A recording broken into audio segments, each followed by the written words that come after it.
Good evening, ladies and gentlemen. Welcome to this regular called meeting of the Temple City Council for Thursday, August 4th. Please rise. Chief Gary Smith will lead us in an invocation, and we have a couple of very special young men that will lead us in a Pledge of Allegiance. Chief? Mayor, thank you. Please let us pray. Dear Heavenly Father, we're thankful for the opportunity to gather here together in a safe place, in a place where important things can be deliberated. Lord, we'd ask your presence here and your guidance for this council as they make decisions for our community. And we would pray that those decisions would be for the greatest good. Heavenly Father, we ask for your presence and your protection. Lead us in the way that you would have us go. In Jesus' name we pray. Amen. Amen. We have Austin and Spencer Belbeck with us. They are the grandsons of Councilmember Judy Morales. It says to lead us in the Pledge of Allegiance. You ready to do that, guys? All right. Allegiance to the flag of the United States of America and to the republic for which it stands, one nation, under God, indivisible, with liberty and justice for all. Wait right there, guys. Come up here.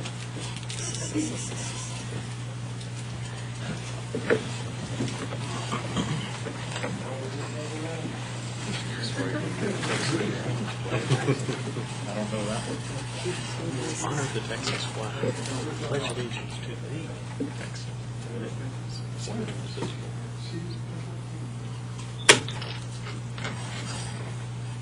My mother.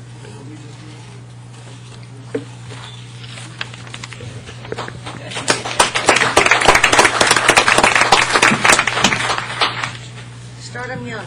Right. Thank you.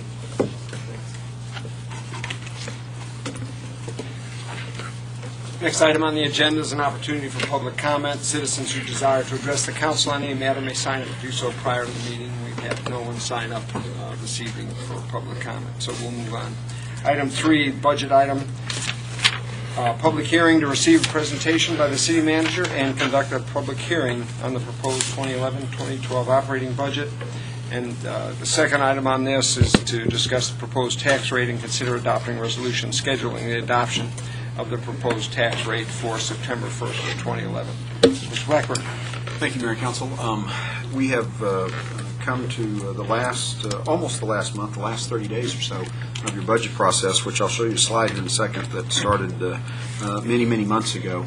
But the presentation today is intended to give a quick overview, a relatively quick overview of that process as well as the proposed budget. So if we can, we'll go to the next slide.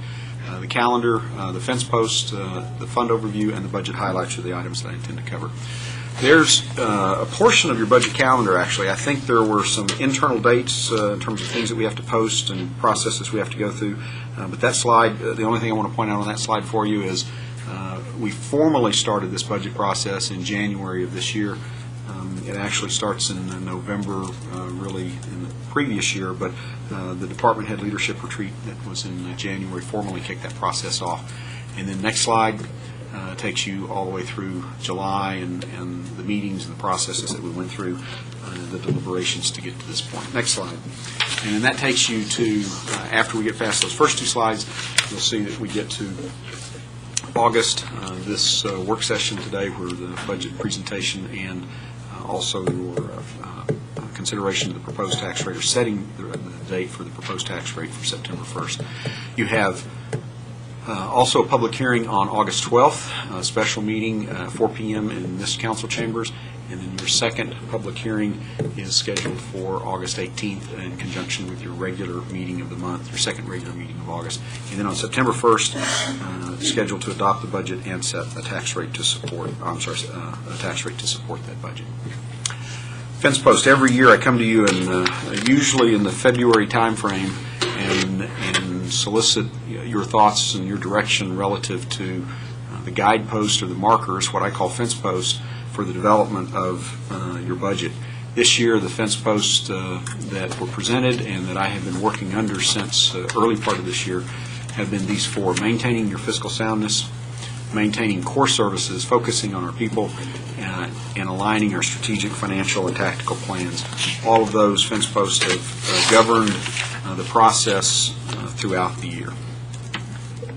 What I'd like to do in the next few slides give you, again, a very macro-level view of I think just your major funds is what we have lined up here, but I can give you these slides on all funds if you choose to look at those or want to see those. We'll start with just a revenue summary for all funds, and you have multiple funds, as you know. The numbers you see there on the bottom of the screen, approximately $101 million total. FY12 is projected for all funds. That's an increase over the FY11 year, and you see how those are distributed accordingly. The majority of the funds, or of your revenue sources, of course, are in your sales tax, your property tax, and really your revenues associated with water and wastewater. Those three make up the majority of your revenues. Next slide. On the expense side, again, all funds, you can see personnel and operations make up most of the expenses. Again, you've heard me say several times that the city is a service-based organization, and as such, most of your expenses will be in people and in personnel. And so those slides don't change too much from year to year. Let's hone in just a little bit on a couple of funds, I think. General fund, and if you look at your general fund revenue slide, you'll see, again, property tax and sales tax, and really sales tax makes up the majority of your revenues. We've got a little bit of an increase in revenues, $55 million projected for this next year, over $52 from this current year. Next slide, expense summary. Again, personnel make up and operations make up the vast majority of your expenses associated with that, and you see the numbers associated with that. Water and wastewater fund, also a very large fund, and there's your revenue, and of course your rates that you charge for water and sewer services make up 95% of your revenues for that fund, and we're projecting a little more revenue, a little over $26 million, close to $27 million in this next year, a little over $26 million this year. Next slide, expense summary for the water and sewer. A little bit more operations intense in the water and sewer fund, but still personnel and operations make up a significant source of those funds. Budget overview. What I'd like to do at this point is just give you, and again, I do have slides if you'd like to come back and look at the numbers and the charts for your hotel motel fund or your drainage fund. We can certainly do that. Budget overview. This year, your budget totals approximately $107 million for all funds. You've heard me say several times the city is a $100 million plus corporation, and this year is no different than past years. Most of that is in operations and maintenance. We do budget for routine capital, and this year that number is a little over $7 million. The budget recommends maintaining the current property tax rate, the current water rate, the current sewer rate, and the current solid waste rates. And I want to say that one more time. There are no increases proposed in the tax rate, the water rates, the sewer rates, or the solid waste rates. We are forecasting increased revenues from the existing rates, but the rates themselves are not changing. And I'll comment on that in just a moment, but I think that is a direct result of a strategic objective, which is to grow the tax base. Property tax, sales tax, and fund balances. There was an article in the paper, I don't know if we put, I can't remember the date, last Sunday, I guess, that really had some correct numbers, but they were incorrectly applied to the topic at hand, which was what those numbers mean relative to tax rates and tax increases or potential increases on residents. I only want to highlight 5 inaccuracies out of that article. The first one being the average taxable value. And again, the $115,000 home value, I have no doubt that there is a source out there that probably identifies that being a medium home value.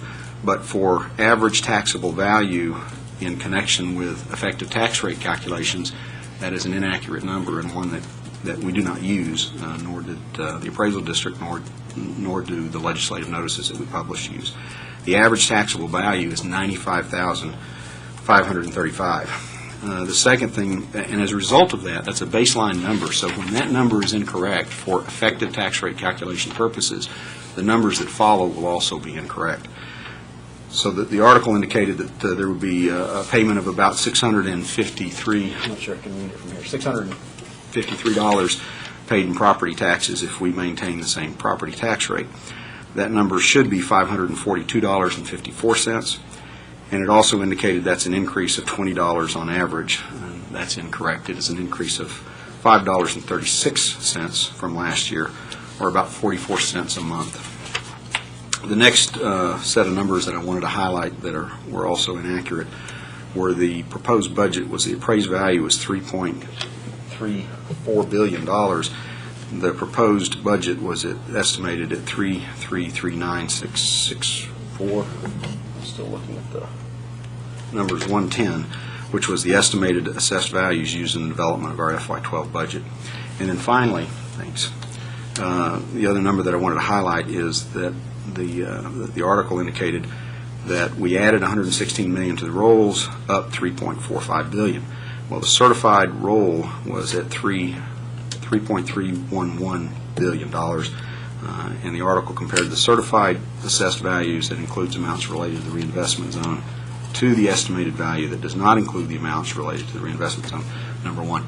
And I realize that's part of the reason I wanted to highlight this was the effective tax rate calculations and the impact it has on property owners and on tax rates, and then on what people pay, is a very convoluted process. I want to say that up front.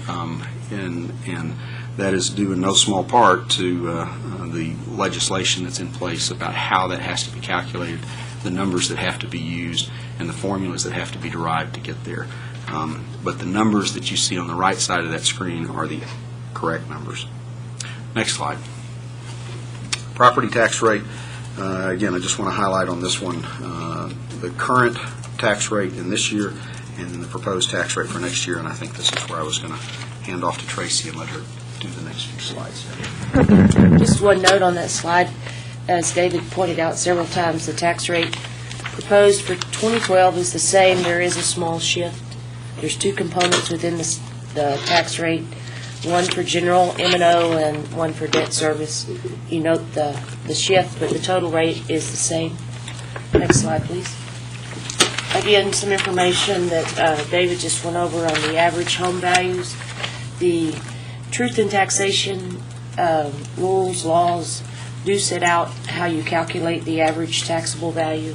That's noted again. You compare the 2012 average taxable value to the 2011. There's an increase of $945. That's about a 1% increase in the value. And the property taxes, based on the comparing the proposed rate to the current rate, would be an increase of a little over $5 a year. Next slide, please. We show a chart of our assessed values over the past 10 years, noting that the certified value came in at about 99.15% of what we used for the filed budget of certified roll being a little over $3.3 billion. Noting the increase for FY 2012 is 3.41%. Over the past 10 years, our tax basis grew at an average of about 5.55%.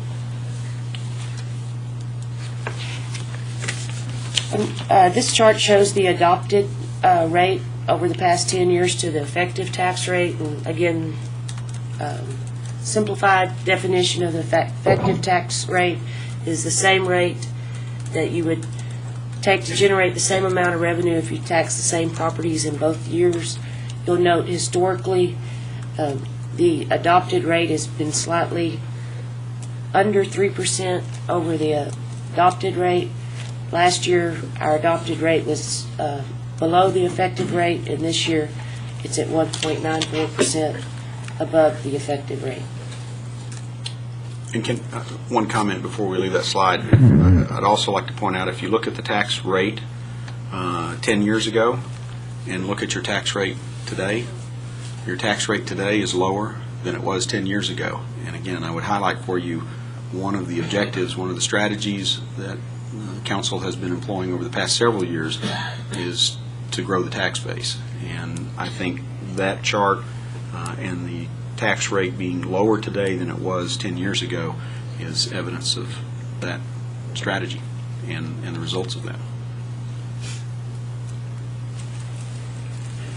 Next slide shows the sales tax revenue, again, a major revenue source of the general fund, the number one revenue source. And this chart shows a month-to-month collections compared to previous years. And in 2011, our sales tax is rebounded. And over the past 10 years, we've seen a growth of a little over 5% in our sales tax. Projected for FY 2012 is 15.8 million, or our budget for FY 2012 is 15.8 million, and that is equal to what we plan to end FY 2011.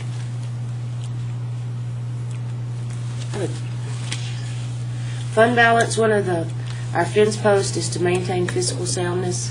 This means in part having a consistent policy for the use of unreserved fund balance. The four common uses are capital expenditures, our strategic investment zone incentives, economic development matrix funding, again this is to help grow the tax base, and grant match funding. For FY 2012, we propose using or allocating funding in those four categories totaling $3,018,000. Our fund balance, we began the year with the exception of 1 year over $2 million a year. FY 2012, based on our current projections forecasting our year-end revenues, will begin October 1 with close to $2.2 million, and that includes or subtracts the supplement to the budget this year of $3 million. Just turn it back over to David to go over the budget highlights and issues. Thank you, Tracy. Next slide, please. What I'd also like to do is just highlight just a few of the issues that we had to address, or that we addressed as we filed the preliminary budget back in June. One of those was fuel, and Council's heard several conversations and briefings about that. But we obviously had some issues meeting that budget this year. In fact, we will not meet that budget this year. We will exceed it based on a variety of factors, but the primary one is the cost of fuel. It was more than what we had budgeted. We have made some adjustments in the budget, moving those numbers upward to hopefully better reflect what the cost of fuel, as best we can project those costs out for the next 14, 16 months or so. But we're also developing fuel conservation plans for all the departments and looking at a couple of different triggers where those will go into effect if to hopefully mitigate some of the results and impact that we might have if we go above budget on our projections relating to fuel costs next year. And that's a slide that I've showed lots of folks in different places, but we've utilized the what's called the short-term energy outlook from the U.S. Energy Department, and their projections. The right-hand part of that screen there, beyond that dashed line, is their projected their forecast for the cost of is this unleaded fuel for the next 18 months. And on the bottom part of that chart, you'll see what we have used, again, using the high point or the high quarter for the next 18 months at $3.56 per gallon for unleaded, $3.75 per gallon for diesel. So that's what we have plugged into our budgets. Next slide. Another issue that we wanted to address, and I believe the preliminary budget does address, is the opening of Fire Station 8, Training Center, EOC, all combined in one facility. That Station 8 has been under construction, but as you know, is completed. We held a workshop there, I think, last meeting to christen that station open. The FY12 budget includes over $200,000 needed to staff and equip Station 8, 3 new positions to go with the 6 positions that were already in the FY11 budget. It also recommends almost $1 million in fire apparatus, Engine 8, and then 2 quick response vehicles. Those will be deployed. One of those will be deployed at Station 8, one at another station, but all of that help us address some of the needs and issues associated with providing fire services to the community. Police, the FY12 budget also includes 2 additional officers to enhance our traffic enforcement unit. Cost for those 2 officers approximately a little over $100,000. We established this traffic enforcement unit in 2003, and the primary motivation and driver for that establishment of that unit was to reduce traffic collisions, to save lives and reduce the number of accidents. We've done fairly extensive work in tracking that over the past several years, and the short version is it works. When we go out and enforce traffic laws, we do save lives and reduce accidents, and so the budget recommends enhancing that unit so that we can hopefully do a better job of saving lives and reducing accidents. We also have continuation of the take-home police car program, replacement of the 10 patrol vehicles at a cost of about $350,000, and 8 unmarked units at a cost of around $128,000. Next slide. Street maintenance. We are also, as council knows, we maintain over 900 lane miles of streets and paved alleys in the city of Temple. That number, I don't think, includes the TxDOT right-of-way that is inside our city, and I think when you add that, it's well over 1,000 miles, maybe close to 1,400 miles inside the city. In FY 2010, the street department did a first-ever pavement condition assessment report. The idea behind that was to provide us with some data and some analysis so that we could then hopefully more effectively and more efficiently use the limited resources that we have on street maintenance so that we know where we need to be placing those dollars. The overall condition of our streets was rated as good. Some streets not so good, but overall we had a good rating on most of the streets. It did identify significant challenges ahead if we were going to maintain that good condition of the streets. And it also recommended approximately $3 million a year be allocated for street maintenance. As council is aware, we do not allocate $3 million a year. We have never allocated $3 million a year for the maintenance of our streets, and getting to that number will be a challenge in and of itself. That said, we did put together this year, as a result of that study, a multi-year strategy is recommended to reach those maintenance standards. We started that really this year with your crack seal crew. When you adopted the budget this year, one of the very few new programs we had in the budget this past year and this current year was this crack seal crew that is going around sealing cracks in the streets, and that was recommended strategy as phase one of the strategy.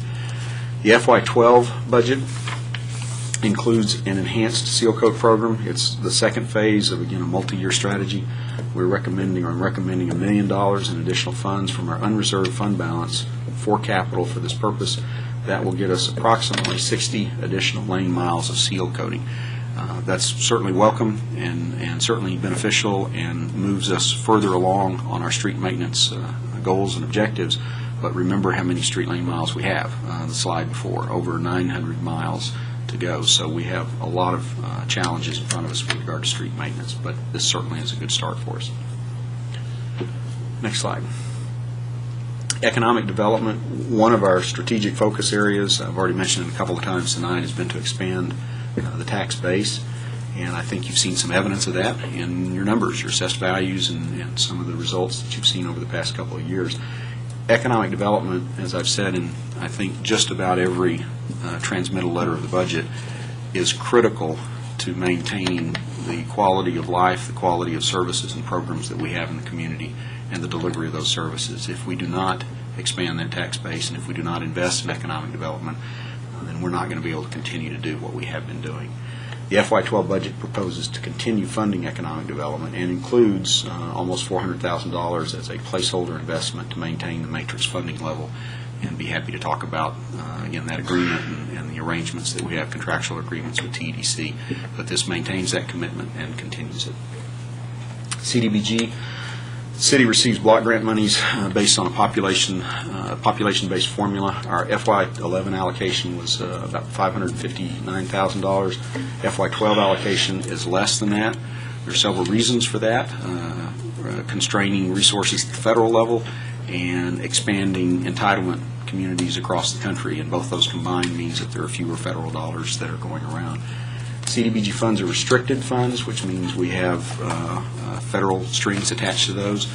We just highlighted 3 of those strings, and there are a multitude of strings now, but they must benefit low and moderate income persons. They must be designed to prevent or eliminate blighted areas, and they must meet urgent community development needs. The city has outsourced the majority of our CDBG administration since September of 2004. Your FY12 budget recommends bringing that administration back in-house. I believe we can save some dollars by doing that, and in so doing, we hopefully can reinvest some of those dollars into the programs and into the community as opposed to administration of the program. Next slide. Salmon's Golf Course, your FY11 budget, your current budget has almost $600,000 for course improvements. Majority of those funds came from a 2007 general obligation bond issue approved by the voters. Those improvements include resurfacing all 18 greens, upgrading the irrigation system, and redesigning the course, which adds some length. The course was closed in January of this year in concert with our Bird Creek Sewer Project, Phase 1. The FY12 budget reflects the reopening of that course and the second phase of a self-sustainment plan. One of the objectives that Council provided or stated a budget or two ago was that the Summit Recreation Facility, which is self-sustaining in this budget, but that the golf course also be on a self-sustaining path. And my recommendations to you were we first needed to invest the capital in the course, get a quality product, maintain that product, and then set rates accordingly so that we can hopefully get that on a self-sustaining path. We believe this second phase will move us in that direction in this next year. Public service agencies, we have historically funded public service agencies or PSAs to leverage service delivery and our funds that we have available. In FY11, the city received almost $1 million in requests for funding from 20 PSAs.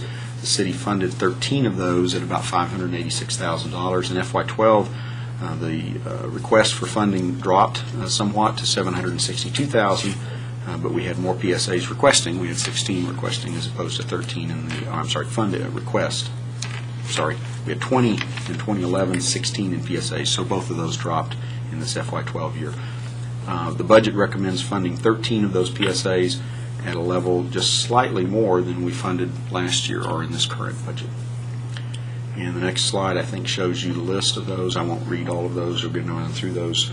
Again, you've seen that list before, but there are sources, the general fund as well as hotel motel tax that funds those agencies. And you see the adopted budget amount if the agency was on the list last year or this current year, what they requested, and then what the budget recommends. And again, the total is about $589,000.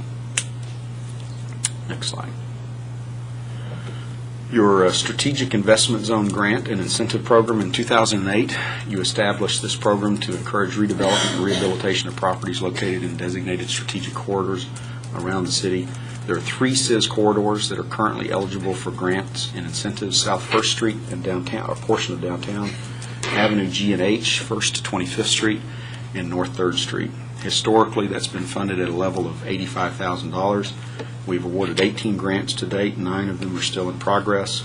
The FY12 budget recommends $100,000 in funding for that CIS grant and incentive program.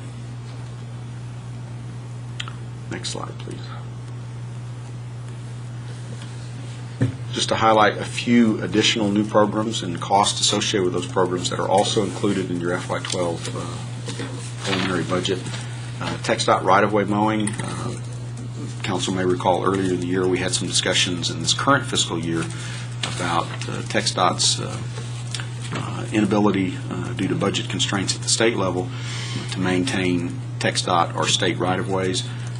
Council direction at that time was that the standard of service and the standard of care that the state was going to be providing to I-35, to the Loop, to Adams, to a variety of Airport Road, a variety of state highways that run into Temple was not adequate, and that we needed to maintain those at a higher level than what the state would be doing. This amount here reflects only the general fund portion of those costs. As you may recall, the other half of that, those costs on an operating basis will be charged to the drainage fund, and that crew will work about half of the year mowing right-of-way and about half of the year taking care of drainage right-of-way. We also, as council is aware, pay for under an agreement with TxDOT that was executed many, many years ago. The lighting for I-35 and the Loop are the city's responsibility and not the state's responsibility. The costs for that have increased, and there's money in the budget for continuing to light the interstate and the Loop. Clark Swimming Pool, our state lobbyist contract, municipal court, all of those are areas where there have been an increased level of services, and those are provided for in the budget. Next slide, please. Very quickly, I want to say just a couple of things about our CIP program, our capital improvement program. As of March of this year, you had over $109 million allocated for 152 different projects. You've been provided a detailed list of those projects, and I won't go over all 152 projects for you, so I know you'll be happy about that. But I would like to highlight 4 projects for you that represent about half of those dollars. Next slide, please.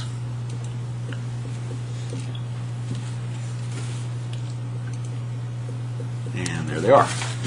The CIP highlighted projects here, again, when you total these up, out of that $109 million do represent almost half of those funds. The first one is the Northwest Loop 363 expansion, a little under $50 million project. That project is scheduled to get underway sometime later this year, early next year. We're in the process of acquiring the final right-of-way tracks and areas that are needed for that project. Design is moving along, but it's a project that's our pass-through financing project, as council is aware of, and a project that has been sought after since 1982, from what I can tell on city files. So a long-awaited project finally taking shape and being funded. Police renovations, the mold remediation work that's being done on the police building, approximately $7.6 million has been authorized for that. That project is also on schedule. We should be back into that building, if the schedule holds, around Thanksgiving this year. The Temple Belton Regional Sewer System Plant expansion. As council is aware, we have 2 sewer plants, Dozier Farms and TPRSS. The majority of our sewage runs to TPRSS. We tripped a regulatory wire a couple of years ago that said once you hit so much flows into that plant, you must begin planning for the expansion of that plant. And this budget, the CIP program, allocates dollars to get the engineering design work done at a level that will meet the state requirements for the expansion of the plant. Also a sewer project, the Bird Creek Interceptor. That $5.5 million is really a phase of a much larger project that we would call Bird Creek Interceptor project. By far, next to the sewer plant expansion, will be one of the largest CIP projects that our Water and Sewer Fund undertakes ever. When all is said and done, I think that project is in the $20 to $25 million range, I think. I can't remember. 15. I'll stick with around 20. It's going to be a lot of money by the time we're all done. Very needed. One of our oldest sewer lines and one of our largest, and servicing really points west. So very much needed, and again, a project that council has authorized, and we're moving forward with it. Next slide, please. Finally, I think I've got 2 more slides, perhaps. One of your fence posts, one of my fence posts, was to focus on our people, employee benefits and compensation, our retirement fund, the Texas Municipal Retirement System. The city committed 4 years ago now to an 8-year cost increase program required by the system to pay for new costs associated with the new actuarial approach to the plan. Your FY12 budget recommends funding year 4 of that plan, and those funds are in place in the budget. Health insurance, as council is aware, this current year, we transitioned from a fully funded to a self-funded insurance program. I can tell you the early results that we're seeing, and I want to stress early in this, have been very good. We've been very pleased with what we've seen so far. They are helping us manage our cost, and our increases associated with that program with our health insurance this next year are substantially below the area cities and even private sector employers that I've talked to, and I think that's in no small part to the fact that we're now self-funded. The budget recommends that we continue the self-funding approach and that city and employees share equally in those increased costs. So those costs are shared by both the employer and the employee, and that's a 6% increase is what we are projecting in this budget. And in fact, I think you took action on that at your last meeting, or the trust did, at their last meeting. Next slide.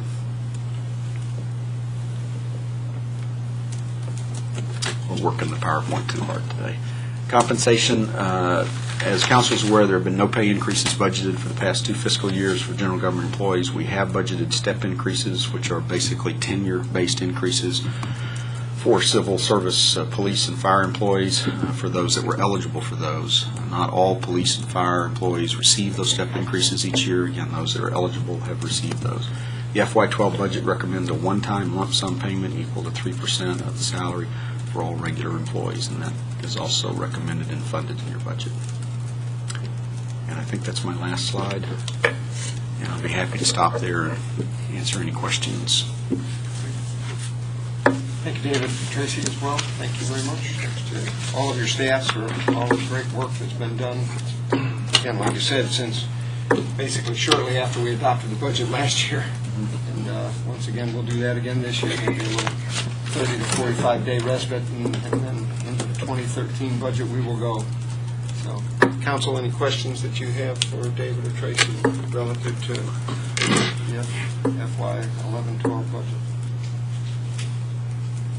If there are no questions, this item is posted for a public hearing. At this time, we will have a public hearing to receive comments or to answer any questions from the public on the proposed budget. I'll declare the public hearing open. Anyone wishing to speak before the council, please come forward and state your name and address for the record prior to making your comments.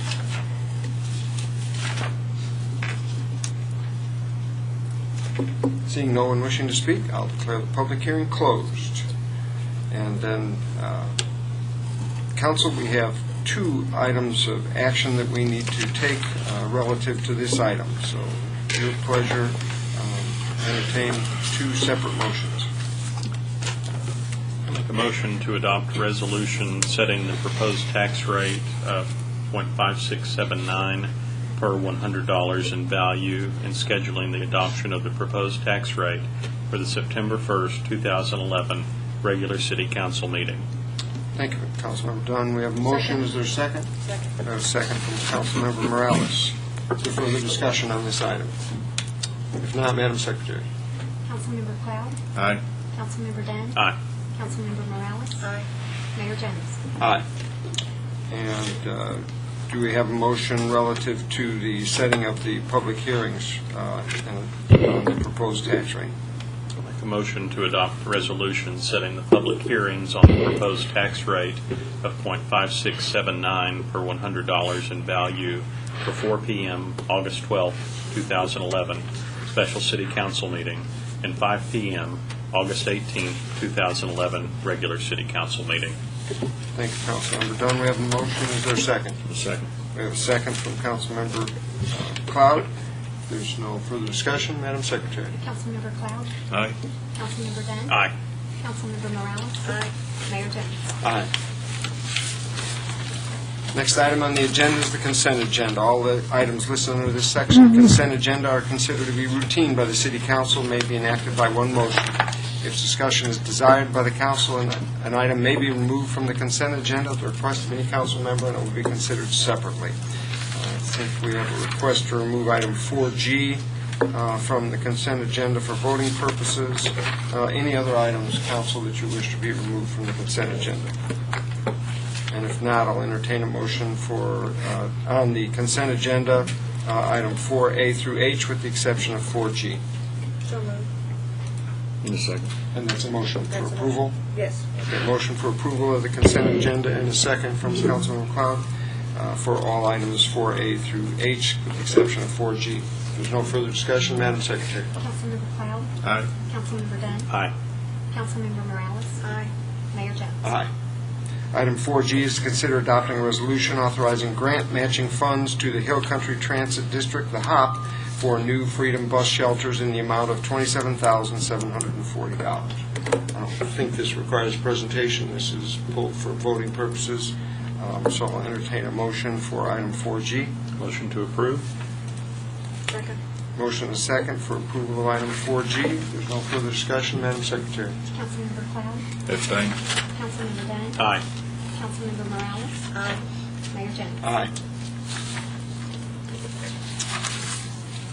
Item 5 is a first reading and a public hearing to consider adopting an ordinance approving rate tariffs that reflected the negotiated rate change between the city and Atmos Midtex pursuant to the rate review mechanism process. Ms. Gardner-Cox. Evening. This is, as Mayor Jones just said, an item before you to discuss rate tariffs for Atmos gas rates for the coming year.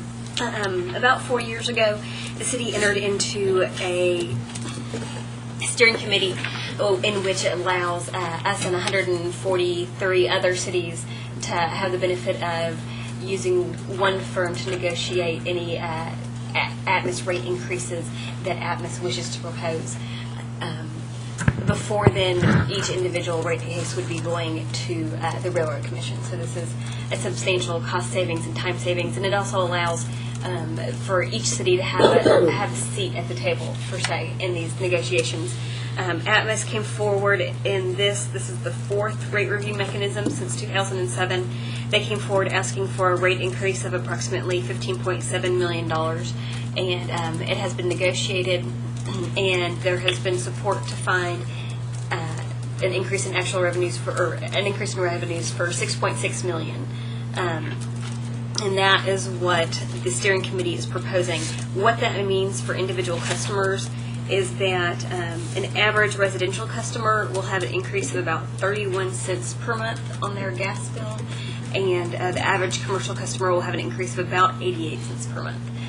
And so we do recommend moving forward with this item and the passage of these rate tariffs for the coming year.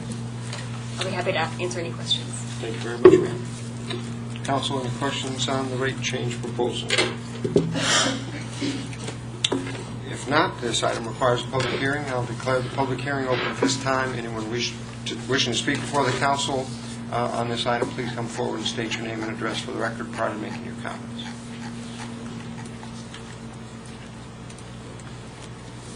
Seeing no one wishing to speak, I'll declare the public hearing closed. Council, your pleasure on first reading. Item 5 relating to the ordinance approving the rate tariffs as indicated. Motion to approve. Second. Motion and a second for approval of the first reading. If there's no further discussion, Madam Secretary. Councilmember Cloud? Aye. Councilmember Dunn? Aye. Councilmember Morales? Aye. Mayor Jones? Aye.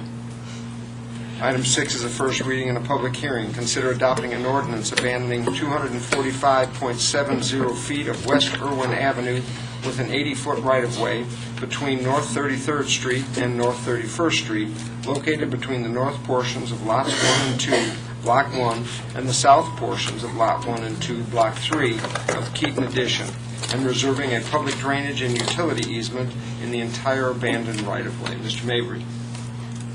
From what I understand, there was a request to possibly table this item. I can go through a presentation if you'd like, and then wait for a recommendation, if that's what you would like for me to do. Why don't you make a presentation of this? This is for Irving Avenue as it runs between the frontage road of General Bruce Drive and North 31st Street. Irving, as most people know, runs through the north side, historic north side of Temple, and then there's a large gap where there's railroad tracks and some other things on the ground, and then picks up again as a right-of-way only west of 31st Street and connects over to the frontage road of North General Bruce. This is unimproved right-of-way. It's just you driving by, you wouldn't know that it is right-of-way. It's a grassy area basically. This is a aerial photo of the proposed abandoned right-of-way. Just to the south is the applicant's building, which is Vanguard Construction. They are requesting the right-of-way to the abandonment of the right-of-way in order to be able to purchase it and then to enlarge their driveway ability and to add to their possible storage area. As you can see on I'm going to go back to the other map. There's actually a North 33rd Street right-of-way that is also unimproved that runs in between 31st and General Bruce. That's not really part of this discussion or what's requesting to be abandoned, but I'm just throwing that out there that here on the ground you have additional unpaved, unimproved right-of-way for North 33rd Street. Whenever we get a right-of-way abandonment application, we circulate it through to different entities and the local utility providers, the Public Works Department, Temple Fire and Rescue, and the police didn't have any objections to this proposal. As stated in the item description, there would be, if this were approved, a public drainage and utility easement left behind to accommodate utility and drainage facilities that are there, especially you can see there's in this photo there's some electrical lines that are there that would remain in place and protected by an easement if this were approved. Every abandonment requires a broker's opinion of value, and this one we had done by a local appraiser, and his opinion was $11,000 is the fair market value for this piece of land that someone is asking to abandon. Abutting and property owners were notified of this proposal as usual. We have some word that one of the property owners to the north of this proposed abandonment is his representative is not in town today and would rather have been here for the public hearing and discussion. And so, from what I understand, there's been a table request due to that. This is a survey, one more visual for the proposed abandonment. The right-of-way is highlighted in yellow. If the property owner to the north does want to buy his half of the right-of-way, and the right-of-way is 80 feet in width, then he could do that, and the applicant for this abandonment could also, buy his half. And I'm just showing in red the approximation of what the half would look like, so that there would be some use that the applicant would be able to get out of it, just not the whole originally requested 80 feet that's been requested. Staff's recommendation was originally to recommend approval of this abandonment, but I would be open to, of course, a tabling if the council is interested in that. And there is a public hearing that's required as part of this request. Very good. Thank you, Mr. Mabry. Council, questions or comments before the public hearing? If not, this item requires a public hearing. I'll declare the public hearing open at this time. Anyone wishing to speak before the council, please come forward and state your name and address for the record prior to making your comments. Seeing no one wishing to speak, I'll suspend the public hearing at this time pending the tabling of this item from the council. Council entertain a motion to table this item pending future consideration. Motion to table. Second. Motion and a second to table item 6 relative to the abandonment of the right-of-way. If there's no further discussion, Madam Secretary. Councilmember Cloud? Aye. Councilmember Bent? Aye. Councilmember Morales? Aye. Mayor Jones? Aye. Item 7 is a first reading and a public hearing. Consider adopting an ordinance authorizing a zoning change from agriculture district to general retail district on Outblock 2064A, from agriculture district to single family 2 on Outblock 2065A, Baldwin Robertson Survey, Abstract 17 on 15.9222 acres, located southeast corner of North Pea Ridge Road and Stone Hollow Drive. Mr. Mabry. Thank you, Mr. Mayor. The applicant for this case is Curley Associates for Kilo Land Investments. The subject property is undeveloped, as you can see in the photo. It is adjacent to the Westfield subdivision and near Tarver Elementary School. This rezoning is requested by the same developer of the Westfield subdivision, and it would be presumably a part of that development. 2.34 acres has been requested for general retail zoning, and 13.58 acres have been requested for single-family 2. Staff originally recommended neighborhood service to the Planning and Zoning Commission rather than the requested general retail. We don't have an objection to the Planning and Zoning Commission's recommendation, so we aren't countering that. We're going along with the Planning and Zoning Commission's recommendation from their most recent meeting. This is an aerial of the subject property with a yellow border around it. This just shows some of the existing land uses that are in the area. Agricultural or undeveloped uses across Pea Ridge. Hilldale Estates subdivision is over across Pea Ridge Road. There's a park nearby, and then Westfield subdivision and the elementary school on the east side. And this is the piece that is being requested for general retail at the corner of Stone Hollow and Pea Ridge. Some surrounding property photos. To the north is the school and Prairie Lark and Woodbury Drives that are in the distance. To the south, Adams Avenue is about half a mile away to the south. To the east, you have the elementary school and the Westfield addition, and then west is undeveloped with some single-family scattered throughout. This is the future land use and character map. It's the orange is the kind of, I guess it's, the designation is auto-urban residential, and you can see that there's some other designations in the area for suburban residential in the yellow. The SF2 request complies with the orange designation. The general retail generally does not. The Pea Ridge Road, as far as the thoroughfare plan goes, is a minor arterial, which is appropriate, designated as a minor arterial, not built as such yet, but which is appropriate for future development. This is the zoning map for different zoning districts in the area. I just turned red the ones that were non-residential related, such as general retail and the neighborhood service that you can see on the map. The water and sewer situation for the property, there is service for these facilities for the property.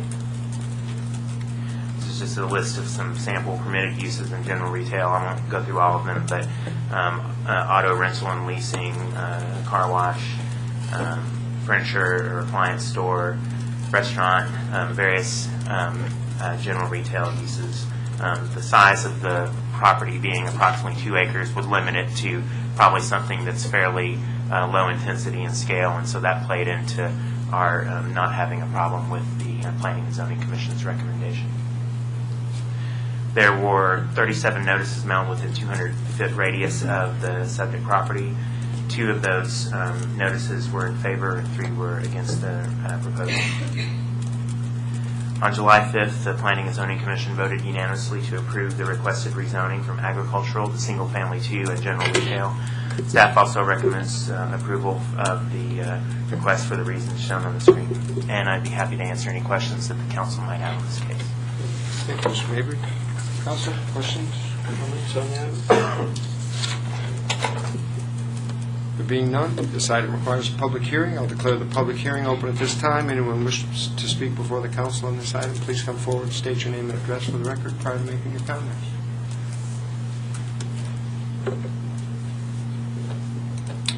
Seeing no one wishing to speak, I'll declare the public hearing closed. Council, your pleasure on the first reading. Second. We have a motion and a second for approval of the recommended zoning rezoning on this item. If there's no further discussion, Madam Secretary. Councilmember Cloud? Aye. Councilmember Dunn? Aye. Councilmember Morales? Aye. Mayor Jones? Aye. Item 8 is a first reading and a public hearing to consider adopting an ordinance authorizing a zoning change from agriculture district to commercial district on 4.699 acres located on the south side of FM 2305, west of Arrowhead Point Road, more commonly known as 13721 West Adams Avenue. Mr. Mabry. Thank you, Mr. Mayor. This is, again, a rezoning request from agricultural to commercial, which is the original request. The Planning and Zoning Commission ended up recommending a plan development neighborhood service for the property, and I'll explain that later on in the presentation. The property is partially developed with storage units, and the applicant is wanting to expand on those storage units. The property was annexed in early 2008 and, of course, zoned agricultural as its default zoning district, and he needs either commercial or some type of plan development that would allow this type of use in order to be able to expand the use. As I said, this was approved by the Planning and Zoning Commission as a plan development with neighborhood service as the underlying zoning district. This aerial shows the subject property along with some of the uses that are currently in play on the other side of 2305 and to the east. You have some single-family uses, some manufactured homes, some storage, and then some additional undeveloped property. That was all within the city limits. The red line is the city limits. Outside the city limits is our extraterritorial jurisdiction. where we do not have land use control, but this screen or this shot shows the single-family residential, both kind of large and small lot developments there in the yellow. On the ground surrounding the property to the north is the manufactured home park. Again, the single-family development to the south. To the east is the large lot residential and more large lot residential to the west. The future land use and character map calls out this property as suburban commercial. The original truly commercial zoning request does not comply with the future land use and character map. However, the planned development with neighborhood service that the commission recommended does. Most of the agricultural, or most of the zoning in the area is agricultural, as shown by the A's on the map. There is one small neighborhood service zoning for a convenience store that's actually not open right now over to the northwest, and then the ETJ is labeled with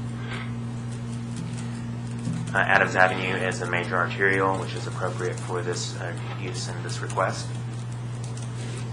There are water lines serving the property, and there are no septic systems or no sewer lines serving the property.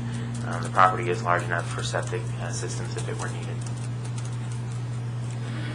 And the Planning and Zoning Commission did recommend a plan development after receiving input at the public hearing that they held for this request earlier in July. They recommended a plan development with neighborhood service as the base zoning district, which means the low intensity uses that are allowed in neighborhood service, such as small retail developments that usually don't have much of an impact, are allowed on the property, plus the storage use that's already there. So if the property changed hands and this went out of business, there'd be kind of a safety valve that only low-intensity commercial uses could relocate there if this use went out of business. Like any planned development, this has a site plan attached to it that would be part of the ordinance that, if you approve, that would be attached to the approved ordinance.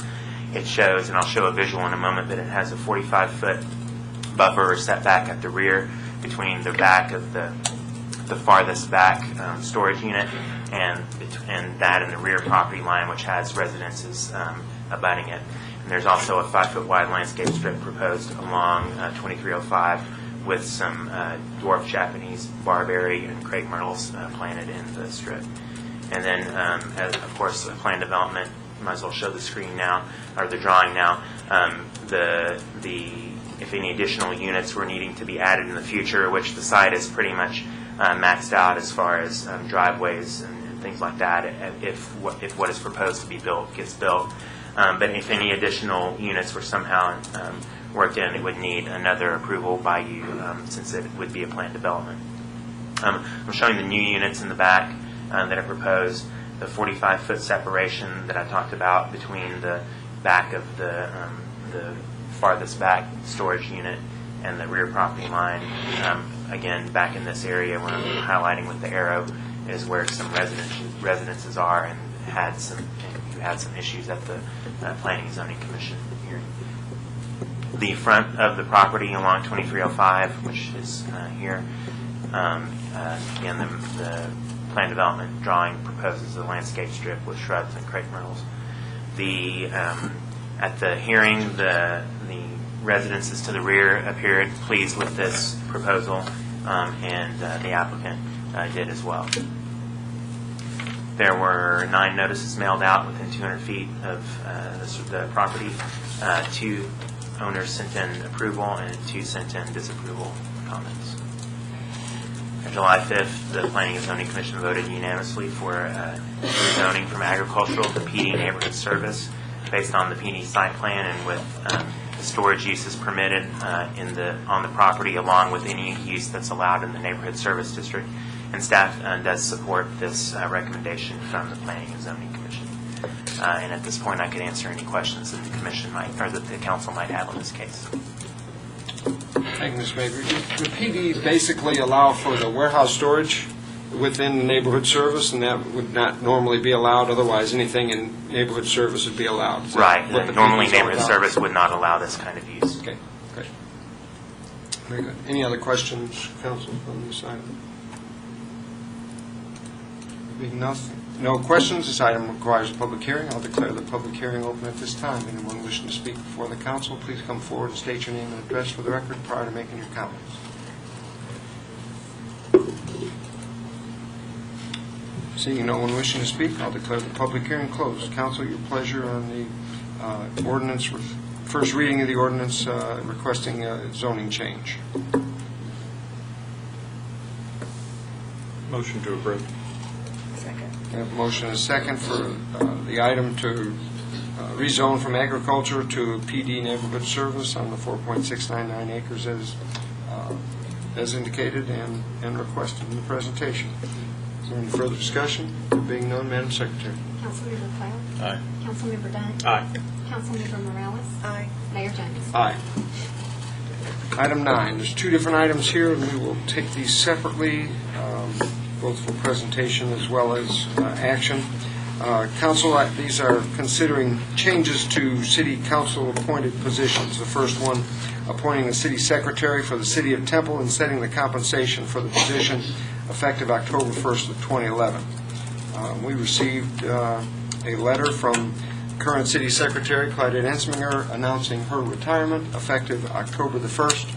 After 25 years with the city of Temple, she has served 20 years as the city secretary, being the first city secretary for the city of Temple, and so she has been our only city secretary. That office provides very vital services to the citizens of this community as well as to this council in this office. She coordinates and works with other council-appointed staff and staff throughout the entire city. And this is a very important position, one in which we as council, by charter, appoint and hire this position. So we've received that resignation, and so it's incumbent upon us to hire her replacement. She has worked for the last several years because she's indicated to us over the last few years that she intended to retire after 25 years, and that came the end of June. But during the last few years, she has worked diligently to train a replacement for her, and she has come to us with the recommendation that we interview that individual who is currently the deputy city secretary for the city of Temple, Lacey Borgeson. And after an interview process in which we interviewed Lacey and discussed the position with her, it is the recommendation that this council appoint Lacey Borgeson as the city secretary for the city of Temple, effective October the 1st of 2011, at the salary of $72,000 a year. I'll entertain a motion on that item. So moved. Second. We have a motion and a second. Are there any other questions, comments, or anything that the council would like to say? Thank you. Thank you for 25 years, and looking forward to Lacey's 25 years. But it starts now, so. Very good. We want to thank Claudette for all her work and her dedication and loyalty to the city. And we will miss you, but we're also welcoming Lacey, so we look forward to that as well. You've set a very high standard, and we know that Lacey will fulfill it. Thank you for everything you've done. Thank you. Good. Council, we have a motion and a second. There's no further questions or comments. Madam Secretary. Councilmember Cloud? All right. Councilmember Dunn? Aye. Councilmember Morales? Aye. Mayor Jones? Congratulations. Thank you. You're welcome. Thank you. Thank you, Glenda. Next item is 9B, changing the position of municipal court judge to a full-time and setting the compensation for the position effective October 1st of 2011. Currently, Judge Kathleen Person is a municipal court judge for the city of Temple. When we hired Kathleen as the municipal judge, that position was a part-time position, and she was hired as part-time judge. Over the last several years, there have been changes from the legislature, as well as changes that Judge Person has brought to the court as a result of a strategic plan for the community and having a more effective court. for the citizens of this community. Over the last several months, there's been discussion between the judge and council relative to the need to change this position to a full-time position. And it has been recommended by this body, once again by charter, we appoint this position. And after that discussion, it is recommended that the municipal court judge become a full-time position, and the compensation for that position be $100,755.20 as an annual salary. Council will entertain a motion for that position change from part-time to full-time position at the salary so indicated. Motion to approve. We have a motion and a second. Is there any further discussion? Judge Person, thank you very much for your dedication to the position, and we appreciate that. We look forward to your continuation in that position as full-time, and I think you've put full-time effort into it up to this point anyway, so you've done an excellent job. We appreciate that. We look forward to continued service. Is that 25 years coming too?